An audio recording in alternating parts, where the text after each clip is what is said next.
Hi again then guys, and welcome to another instalment of Beards and Cars. For those who are maybe new to the series, this is a podcast style layout where we talk about a variety of subjects each week. Could be top 10 countdowns, could be hot button topics, good stuff, bad stuff about particular games, Gran Turismo, Forza, could be about YouTube, pretty much anything, could be the channel in general. And of course, in the past we used to do this series in a much more kind of mini topic sort of way. Whereas recently we've focused in on one topic or a couple of topics and made the entire video about that.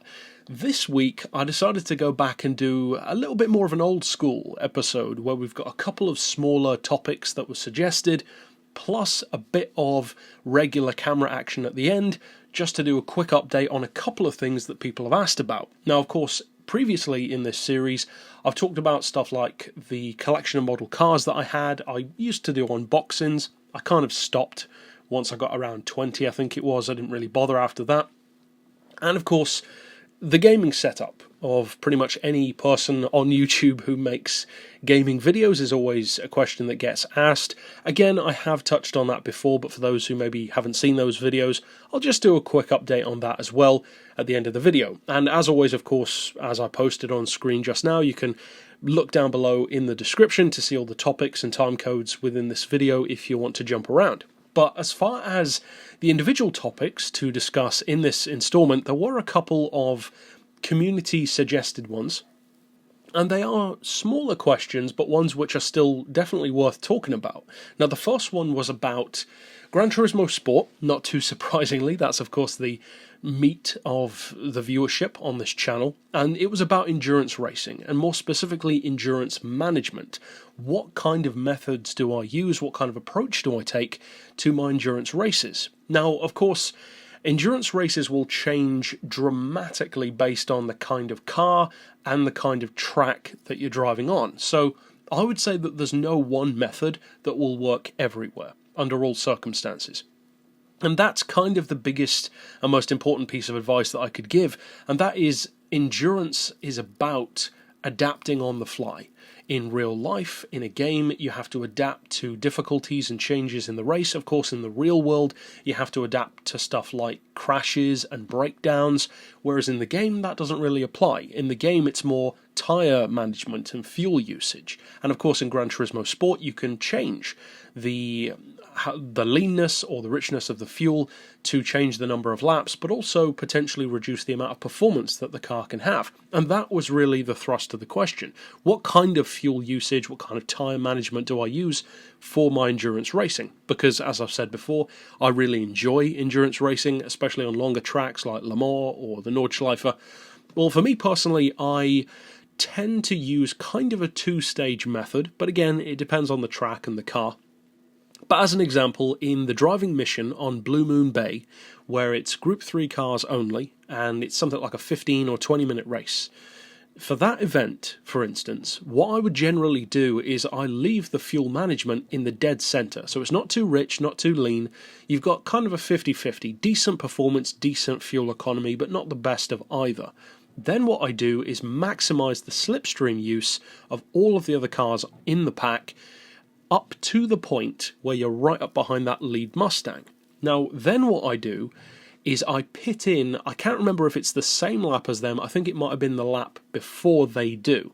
So then I pit in, come back out, and then lean out the fuel just a little bit so that it reduces power slightly but starts to increase your lap potential because you're using less fuel. And then you can catch up to those cars because they pit in on the next lap. And that's the great thing about Blue Moon Bay, the laps aren't that long. So you can catch up to them pretty quickly. So then what I do is once I've passed them, I will then run, say, a lap or two with slightly reduced fuel, and then lean it right out to get maximum fuel usage towards, say, the last quarter of the race. Now, they will actually start to catch up with you again, which is why I tend to use that at the end. But it just allows you to reach the finish line with fuel, or not much, but of course you don't need much, but at the same time still with a decent amount of distance between you and them. And that's the kind of thing that I do for my endurance racing. It's not necessarily always going to win, but it is all about adapting strategy. There's no one set strategy that can work in all scenarios. So the biggest piece of advice that I would give is to try different things under circumstances that don't matter as much. And then once you go up against, say, real drivers, you can apply and adapt those different methods that you've been using to outsmart other people. Because at the end of the day, it's as much about that strategy, if not more so, than just pure driving skill, because you could be the fastest driver on the grid, but if you've got a bad lap strategy and a bad pit strategy, it doesn't matter, you're going to lose. And that's the great thing about endurance racing. It's not like a 100-meter sprint at the Olympics. It's an endurance race, of course, by definition. It's the long game, the long con, if you will. It's like a chess game. You've got to be thinking multiple moves ahead, and I do enjoy that. So that would be my advice for endurance racing. I would always tend to go for tyres that will just last the longest, which, of course, is the racing hards, because any kind of advantage that you see out of mediums or softs aren't really worth it. Because at the end of the day, you're not, generally speaking, going to make up enough time over your opponents in terms of the improvement in lap times that softer tyres will give you to make up for the fact that you'll have to pit like a whole lap or 2 laps earlier. So in other words, you'll kind of lose any distance that you've gained because you'll just have to pit in more regularly. So I always go for hard tyres in endurance races, and as far as fuel use, adapt on the fly. It depends very much on the kind of opponents you're up against. Generally speaking, if you know that you're faster than everyone else, try to keep your fuel as lean as you can, because quite simply, it will last longer. It's as simple as that. If you start to see people catching up, increase it a little bit, maybe go to halfway again. I would very rarely, if ever, recommend going to full rich fuel, so maximum power, because there are a few times where that's actually beneficial. Because if you're trying to catch someone, you still probably won't, because you'll burn through so much fuel, you'll just have to pit in again. So half of the time it's about strategy, and half of the time it's about control over yourself, because the feeling of wanting to richen up that fuel is a very powerful thing. Now, the next subject was one which we've touched on before, and it's one which I want to try and condense down kind of into my ultimate project. And that was the question: what would my ultimate dream car build or car project be? And this is, funnily enough, something that I did touch on as well in a community post, of course, about that League of Extraordinary Gentlemen car that went up for sale a while back, the Nautilus car, which a lot of people hate. I've always thought it looks awesome, that massive gothic 6-wheeled white machine with the elephant imagery on the front end. I think it's a gorgeous looking car. It reminds me of the Chrysler Phaeton from Gran Turismo 2. But that was one of my dream projects, to buy that car, slightly modify it, fit it with a turbine engine instead. But that kind of thing. But my ultimate dream project, it's similar to a video that I did way back about my ultimate Le Mans project. But the difference is my ultimate project, if I could do any car build, could be a ground-up creation, whatever, cost no object, would be to make my own supercar. And I could easily spend an entire video talking about just that, so I'll try to keep it relatively brief. And basically what my concept is, my dream supercar, it would not be a production car. It would be a one-off creation built to really high standards. So of course the cost would have to be no worry. But basically what it would be is it would be a supercar that essentially combines not necessarily all of my favourite things from the automotive world, but a lot of them. So for the visual design, it would be a combination of 4 cars put together, not specifically, but for inspiration. It would have the overall shape of the Nissan R92CP, so like an old school Group C long tail, but reimagined for the modern age. Then as far as the actual styling in terms of stuff like the shape of the headlights, the intakes, that kind of thing, that would take inspiration from Pagani, with swooping lines but also a lot of sharp edges and very striking visuals. Again, a little bit gothic. Then as far as the attention to detail, I would take the approach that Spiker does. They have an excellent handle on interior design, having these very boutique, artisan-style little bits and bobs and gadgets which make the interior look fantastic, a combination of old and new, again just like Pagani. And also something which Spiker does really well is tastefully combining paint with chrome. There are very few cars that can do that, especially supercars. Chrome has no place on most supercars. It just looks garish, whereas spikers make it work. It looks fantastic. So for stuff like the intakes, say a roof scoop or side intakes, I'd like to have that kind of spiker inspiration with polished chrome intakes. And incidentally, that actually is better for performance, because chrome is smoother, it's more aerodynamically efficient. When polished, of course, it makes a difference. So for intakes, it's actually quite a clever thing to do. Then, as far as the overall vibe of the car, finally, it would be inspired, but not in any specific way, by the Maserati MC12. And what I mean by that is, the Maserati to me is the ultimate example. For me, of course, there are plenty of cars that people could think this about. The Porsche 917 applies, the GT40 as well. But for me, the MC12 is a car that proves that form and function can work perfectly together to the ultimate level. It's a dominant race car, but it's a beautiful supercar as well.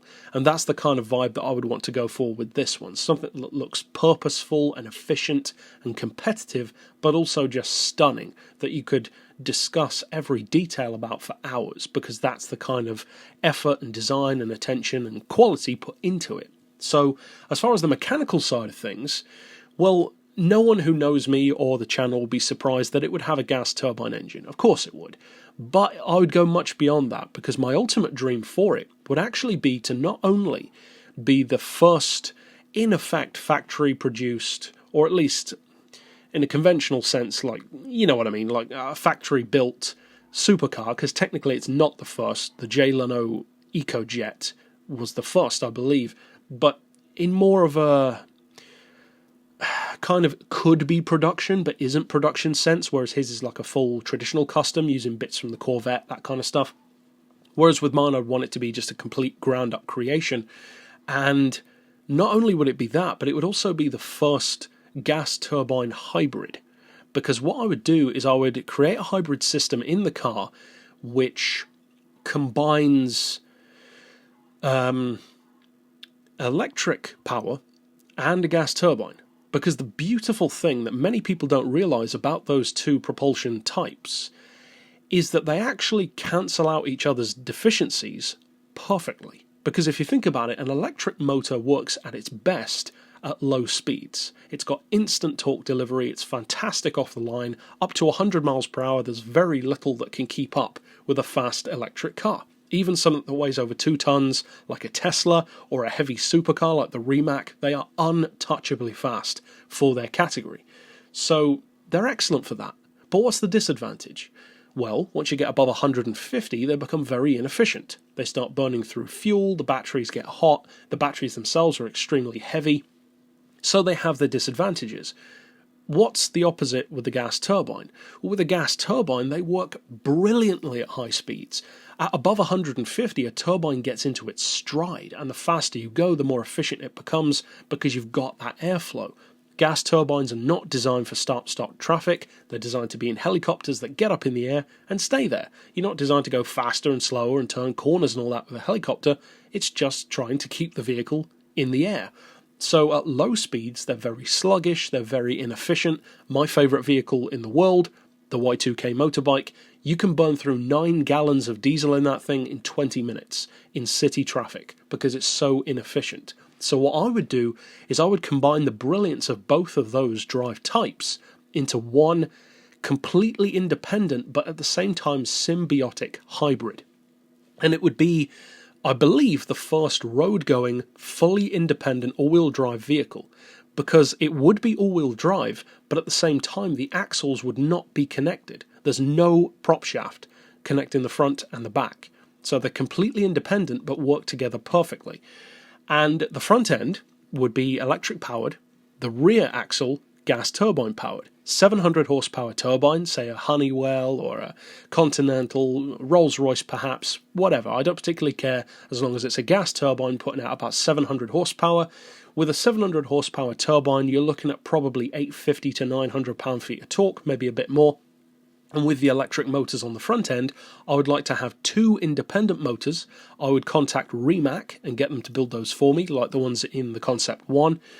And basically I would want the independent torque vectoring that they have, which would help to eliminate the front-wheel drive understeer that you typically have from an extremely powerful front axle. And I'm looking at maybe 500 horsepower's worth of electric power to the front end, which would incidentally give you probably 600 to 700 pound-feet as well. So both of these systems produce a lot more torque than they do power. The turbine produces tons of top-end power and torque. Electric motor is perfect for low-end power and torque. And basically what I would do is I would have a custom-built transmission for the turbine built, probably titanium construction, maybe a bit of tungsten as well, perhaps a Kevlar drive belt or maybe even a chain. It would be a very expensive thing to produce, a lot of R&D to get the right ratios, but a CVT gearbox. As many of you know, one of my favourite formula cars is the Williams FW15C. For any who are unfamiliar with the CVT, don't want to get super into it because I've talked about it before, but instead of having multiple gears, you've got a drive belt with interconnecting cones, which can change the distance between each other to increase or decrease your ratios without ever actually changing gear. And there are multiple different ways of doing it, but that's the essential concept. So I would have that kind of system, that transmission, attached to the gas turbine. And basically that would be the first time that I'm aware of that anyone's done that for a gas turbine, because you can get away with, say, a 2 or 3 speed automatic quite well. That's what the Y2K does. First gear gets you up to 100 miles per hour, second gear gets you up to, whatever you can cope with, say 260 plus. So in this one, the CVT I would choose for 2 reasons. One, it's my favourite gearbox design of all time, but secondly, it would actually allow the turbine to be running its peak most efficient ratios at any given time. And although that wouldn't necessarily completely eliminate low speed lag, it definitely wouldn't, because that's not about the ratios, it's about airflow. What it would do is it would give it a helping hand. It would make it that little bit more responsive. And even a little bit better could equal, say, a couple of seconds better overall in terms of acceleration, say to 200 or to 250 miles per hour.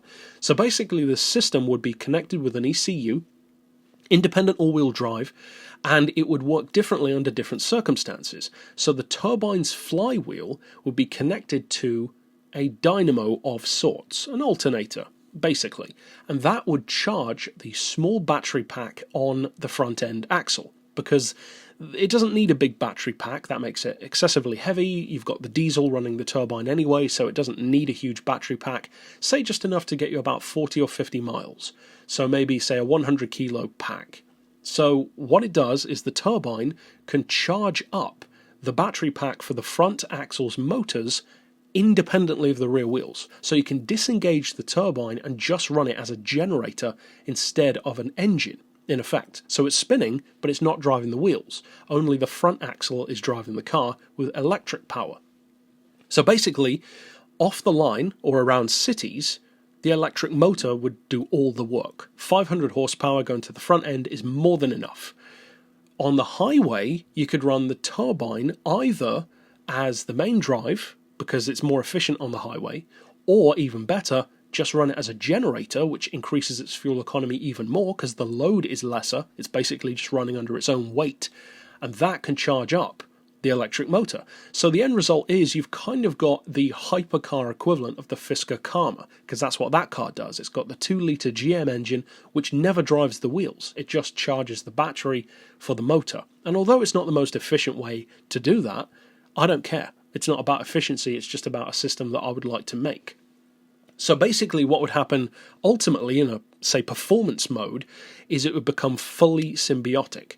So both systems would engage, and basically I have an idea for an intake where it's the equivalent of an anti-lag system for a turbine. I have a way that I've designed, which people have kind of already done, but not in the same way that I designed as far as I'm aware, which basically gives the turbine a little bit of a helping hand in terms of airflow, but which doesn't put any strain on the engine. So kind of like a self-contained turbo, in effect. So it's like a turbocharged turbine, a turbo on a turbo.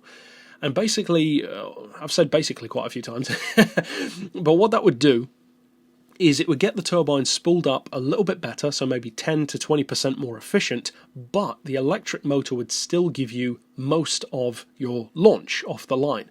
But you're looking at 700 horsepower from the turbine, 500 horsepower from the motor, plus 600 foot-pounds of torque on the front end, easily 900 pound-feet on the back end. So you're looking at a really powerful, really torquey supercar, which has essentially a perfect power band, because the electric motor would be doing most of the work up to 100 miles per hour, and then once you get over 100, the motor would disengage from the front wheels, allowing them to just freewheel, and then the turbine would take up all of the drive and give you that thunderous mid-range and top-end acceleration. So essentially what you'd have is if you combined the 0 to 100 of a Rimac with the 0 to 250 of a Y2K.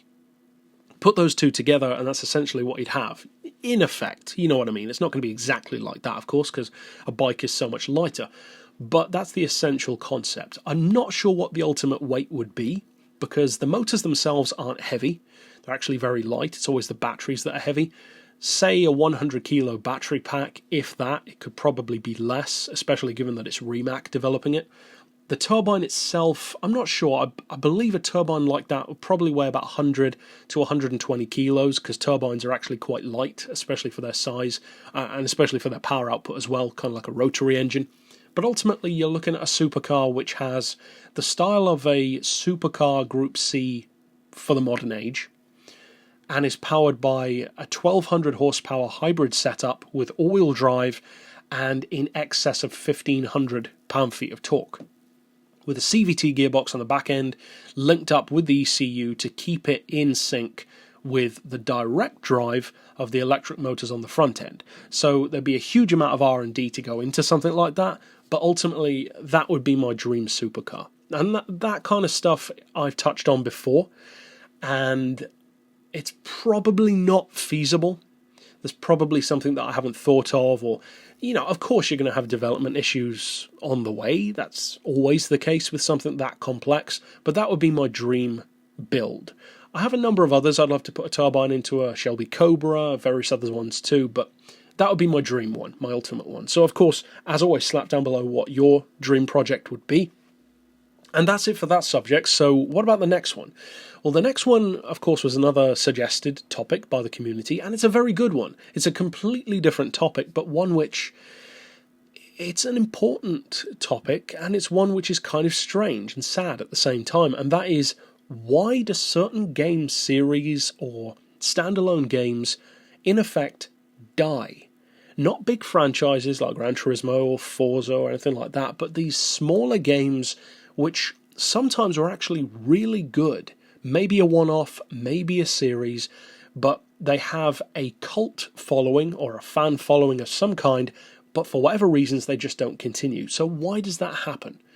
And why to those games in particular?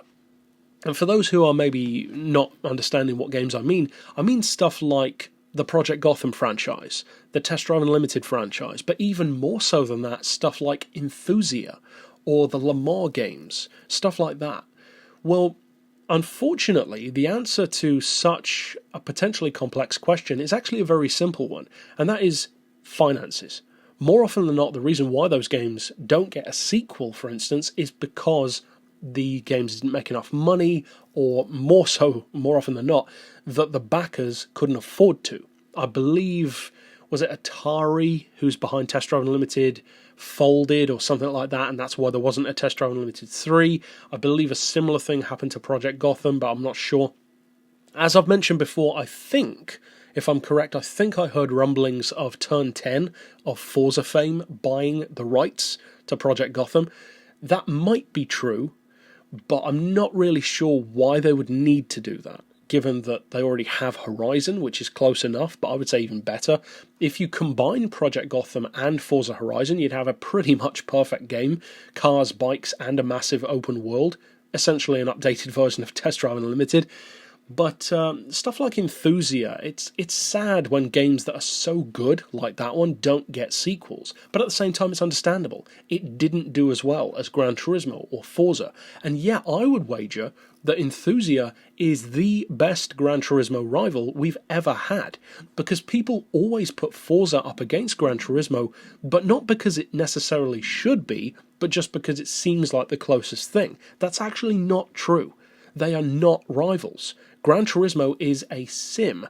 Forza is more about fun, and it always has been. It just has elements of sim racing in there, whereas Gran Turismo has always tried to have a more professional sim approach. Now, it's not as much of a sim as, say, Project Cars or Assetto Corsa, but in its own way, you know what I mean.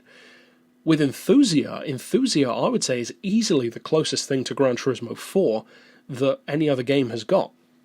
And if you've never played Enthusia, you're in for a treat, because I would say that the graphics on that game actually hold up better than Gran Turismo 4 does. The cars aren't as good, for the most part, and the game itself is certainly not as good, but it's a surprisingly capable rival. And if I recall, I believe it's Konami, I think, who made that game. I'm not certain, though, I might be wrong on that, but I think it was Konami. And often you'll see these companies like Konami or Atari or various others making these smaller games that actually turn out to be really good. For a long time, Test Drive Unlimited was my favourite driving game, and I still have a huge amount of love for it. I had it on every console, literally. The PS2, the PSP, the PC, the Xbox. It was kind of ridiculous how many different versions I had. But for stuff like Enthusia, of course, I would love to see an Enthusia 2. That would be fantastic, but it's not going to happen. It's just not going to happen. The first one wasn't successful enough in the first place to justify that. And then you have some series that kind of just undergo change, like TOCA, because TOCA became TOCA Race Driver, which became Race Driver Grid, which just became Grid, and then didn't Need for Speed, I think, become Need for Speed, what was it, Shift, and then it became, what is it? What's that track version of Need for Speed called? I can't remember what those games are called, but Need for Speed kind of had an offshoot that became track games, or something like that, unless I'm remembering that wrong. Then, of course, you got stuff like the Midnight Clubs, which did extremely well, but yet we still don't see new ones. Kind of a shame. More often than not, it's just financial reasons. Sometimes maybe the market just doesn't seem to call for a game like that. But in other cases, we do see a resurgence, like the old school Need for Speeds coming back with their old flair, but updated for a modern age. So I do think it's definitely a shame that some of these games just don't return with a sequel or a remaster, more so a sequel than anything. But yeah, I'd love to see a new Runabout game or a new Enthusia game or a variety of others too. I've got a ton of driving games that I've never even made videos for on the channel that I would love to. And as I've said before, the only reason why I haven't is because I cannot find a way of recording PS2 footage without squashing up the image or overstretching the image. Other people are doing it on YouTube, and I've tried to contact people to ask them how they do it, but never got a reply. But yeah, there are tons of PS2 games that I want to be playing. The Enthusias, the Runabouts, the LA Rushes, various other ones like that, the Le Mans games, Ford versus Chevy, Ford Racing, loads and loads of racing games that I'd love to do at least reviews for, if not full-on episodes and reviews of specific cars and tuning. Tourist Trophy. I'd love to do videos for Tourist Trophy, or more videos, I should say, for Tourist Trophy. Tourist Trophy 2, is that going to happen? Kaz has said it's a possibility, and that's probably something that we're going to talk about in another video. Maybe even next week, in fact. But yeah, it's a shame when these games die, in effect. And as far as why, it really is as simple, I think, as what I said. It's more often than not financial. Either they didn't make enough money in the first place, or the backers, the investors in particular, rather than the developers, just don't think that the market is going to make a decent enough return on it. But yeah, it's a shame. It's a shame for sure when that happens. But to round out the video, I wanted to touch on two things, and we're going to swap camera mode to being me on cam for two updates that people have asked for, things which we've discussed before, but just to basically show those who haven't been around on the channel as long. The first is an update on my car collection, because those who don't know, I collect 1/18 scale model cars. I actually haven't bought a new one in probably 2 or 3 months. I don't plan to buy any new ones at the moment because I've basically got all the ones I want. There's only 1 or 2 that I don't own. One of the model cars that I really want actually is the Cadillac 16 concept, and you can find them on eBay, but the problem is they're all in America. There are none in England, and they are ridiculously expensive. They're like £120 plus like £40 shipping to the UK, and I'm sorry, I love the Cadillac, but there's no way I'm paying that kind of money for that car. Some others I would consider. In fact, I'll show you in a second, and many of you know, one of the ones that I already purchased is that kind of price, and it's pretty much the only exception I would make for that. But let's get into that. For those of you who haven't seen me before, hi. And first of all, we'll run through the car collection. And I haven't had a huge amount of changes. I used to do unboxings for them, of course. I kind of stopped bothering to do those, but basically the collection at the moment is, we have, if you can see them on the cam, we've got here the Audi R8C, the Ford GT90, try and get it in focus, the BMW V12 LMR, the first generation TVR Speed 12, the first generation, I'll try and get a better camera angle on that, the first generation Cadillac. I'd rather have the newer one, but don't seem to be able to find that one. The Cadillac Cian, of course. The Volkswagen Nardo, I think I did an unboxing for that one actually. The Cobra, I don't think I mentioned that one, the Shelby Cobra. Got that one for a good price actually. The first one that I got years and years ago, the Peugeot 907. The first of these newer ones that I bought, the Hummer. And then, as far as, knocking everything over, as far as the rest of them, I've actually started collecting these models at the back, more so than cars these days, because I love movies. I have the second channel for that, SHM. Horror movies are my jam in particular, so I've been collecting a lot of horror figures, a couple of Marvel ones as well, like Anti-Venom here, and the Demogoblin. Mostly horror though, like the McFarlane's figures. I love those. The Thing is my favourite movie. Carpenter's The Thing. But basically, when I mentioned about the cost of the cars, this is the one that I was referring to. The Espace F1 is the only model car that I would make the exception of a 3-figure price for. That's what this was. By far the most expensive. More than double the price of any of the others. That is easily the only car I would do that with. I would not do that for an Adonis. I would not do that for a Zonda F. Even though the Espace isn't my favourite car, that's the funny thing. For whatever reason, the nostalgia for the Espace is just right enough for me to actually be willing to pay that. And I'm not sure why that's the case with the Espace and not with others, but it is for me. So the Espace, it's one of the rarest ones I've got. Only, I think it was 3,000 produced. The Daytona Cobra. My dream car, I didn't actually do an unboxing for the FF, but Ferrari FF is my dream car. Gorgeous car, that's a Hot Wheels one. I highly recommend, actually, if you are looking to collect model cars at a decent price, a very reasonable price, go for Hot Wheels. Hot Wheels 118, flawless. Excellent quality, fully posable, perfectly proportioned, really well priced. Definitely go for Hot Wheels. I've got so many of them. The Speed 12, the Cadillac LMP, the FF, they're all Hot Wheels. A number of them aren't. This, for instance, is an Otto. I've got another Otto down the line as well. My most recent one is this one, the Maserati MC12. It's got the Targa top as well. That was one which I wanted for quite some time. Finally got it. Of course, one of my favourite cars, the Panos GTR1 road car. Gorgeous model. One of my OGs, the Elise GT1. Callaway C12, one of my favourite cars.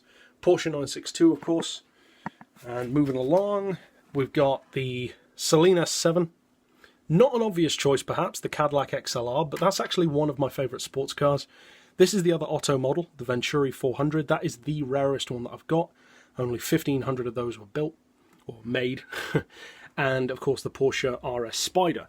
Then I've got a couple of more formula-based cars in multiple eras up here.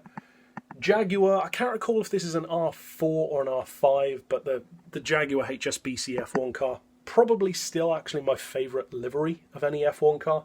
Of course, the Audi Streamliner, one of my originals. Beautiful car. Trust me, the video does not do this justice. Although the Espace is the most expensive, and I would probably keep the Espace if I could only keep one of them, I do actually believe that the Streamliner is the most beautiful one. It's more than a model almost. It's fully metal. It looks fantastic when you polish it. It's literally a work of art, which they all are. But I don't know, there's just something about the Streamliner that looks gorgeous. The FW15C, of course, one of my absolute favourites. I've got my only motorbike one, Ducati 748, one of my dream bikes. And this one I never actually did a unboxing for, but it's a pretty gorgeous one, the Bugatti Royale, which is, as you can see, keep tapping the camera, which is massive in comparison to the other cars. I mean, you can see the size difference with the F1 car to the Royale. So that's it for the cars that I've got. Not sure how many that is, but as I said, I haven't actually bought any new ones in quite some time. A few months, probably like 3 or 4 months, something like that. But yeah, that's it for the cars. So now let's quickly run through my gaming setup. Now, my gaming setup is actually a fairly simple one. As far as the gaming chair goes, you can see it here. Kind of a strange choice of chair. Not the prettiest thing around. T-shirt available on TeePublic. Cha-ching. But the chair that I chose, as I mentioned before, it's not a gaming chair. It's actually a Victorian era chair. It's literally older than anyone on the planet right now. This chair is over 120 years old. But the way I see it, I like things that last. If that chair has already made it 120 years, it's probably going to last a few more. So that's my choice of gaming chair. As far as the rest, had a lot of laptop issues, of course, in the past. This is my latest one. It's a Dell Precision M6500. I think it's like a gaming laptop of the time. It has its own issues, apparently, and I didn't know this when I bought it, but all of these Dells essentially have a graphics card issue where they will cook themselves. And it's kind of like what you get on the Xbox 360 with the Rings of Death, where you'd have to replace the thermal paste, that kind of stuff. I actually purchased a new graphics card for it. I got the people who sold me the laptop to fully refund it. That's the graphics card. The thing is massive.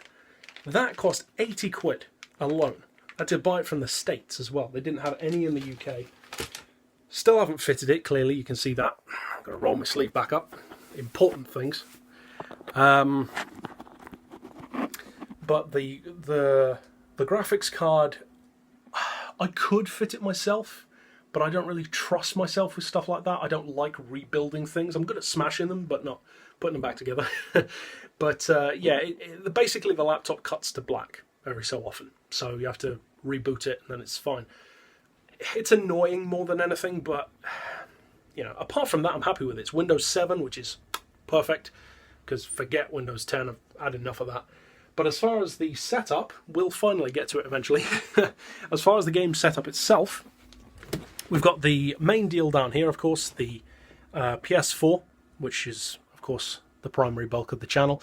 Xbox, or the original Xbox underneath that, which I still have never used, never set it up. The laptop, of course, which is hooked up to my capture card, which is still relatively basic first generation. I think it's first generation Harper, the HD PVR.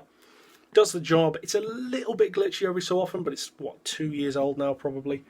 My TV isn't all that big. As I said before, it's like, I don't know, a 22, something like that. I actually prefer a slightly smaller screen. It's a bit crisper. Got the Xbox One here. The PS3, third PS3, you guys who have been around on the channel for a while will remember that. PS1, which I don't really use, I just used that initially to use a cheat cartridge with. This is a cheat cartridge for a PS1, and that allowed me to get maximum cash to be able to do all those Gran Turismo 2 reviews that we're still doing. And that alone was worth it, because, I mean, the PS1 cost like 25 quid, something like that. So it was definitely worth buying. And then we've got the PS1, as I said, I don't really use. Underneath, we've got the Xbox 360. And that's it for the gaming setup. So as you can see for the wires, or from the wires, not exactly the tidiest thing around, but it does the job. And I haven't burned to death yet, so I think we're okay. But that's it for the setup. My arm's killing me because I'm holding up a battery pack as well as a phone. Don't you just love iPhones? And that's about it. So we'll go super high for the ending, and of course I'd love to hear your topics down below for the next video. And while I try not to trip over my gaming chair and snap my neck, I'll say slap down in the comments your dream build, of course topics for future episodes of this series. I think next week we might talk about some new games coming out and whether or not they're going to be featured on the channel. But as always, feel free to slap your discussion points, your topics that you'd like to discuss down below, and I'll see you next time. So you can click here for something else, and for now, thanks for watching.